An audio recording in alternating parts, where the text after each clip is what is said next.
Satu-satunya hal yang dibagi rata oleh Tuhan pada manusia adalah otak. Tapi seringkali kita takut mempergunakannya secara maksimal. Dalam riset, banyak riset, manusia itu hanya pakai 14-20% dari otaknya sampai dia meninggal.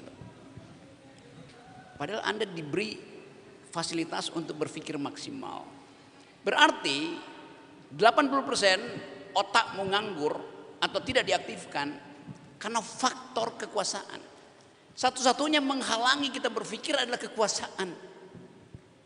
Jadi konfrontasi antara kampus dan istana itu adalah sunatullah. Nanti dipersoalkan lagi. Ya memang begitu. Dasar dari kampus adalah mengucapkan kritik. Karena ada metodologi di kampus.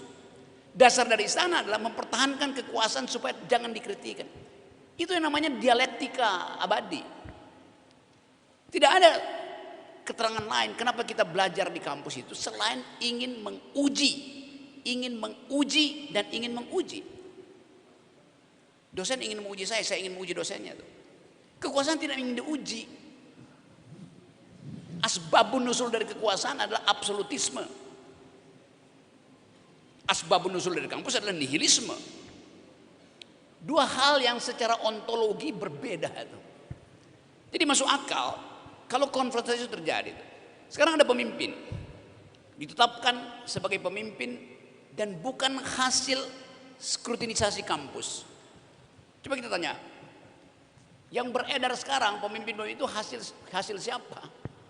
Hasil lembaga survei, bukan hasil akumulasi pikiran kampus. Karena itu kita menguji apakah mereka yang disurvei oleh lembaga survei yang dibiayai pemerintah mampu nggak bertengkar di dalam kampus. Itu akhirnya persoalannya.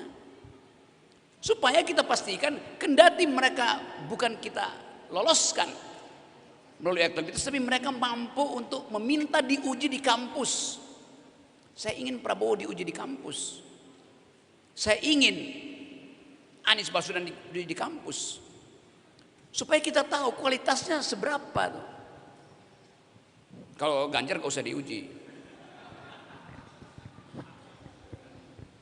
Jadi kelihatan bahwa kita ingin ada pertengkaran akademis di kampus untuk menapis siapa yang punya otak, siapa yang punya visi. Di dunia ini pameran pertama dari keinginan untuk jadi presiden ada di kampus. Semua presiden Amerika kampanye pertama di kampus. Karena hanya di kampus kita bisa menguji konsepnya. Konsep nggak bisa diuji di panggung dangdut. Itu bedanya kan. Baru setelah itu kita putuskan, oh ini lolos dari ujian akademis. Karena presiden itu dia harus berpikir konseptual. Dasarnya itu.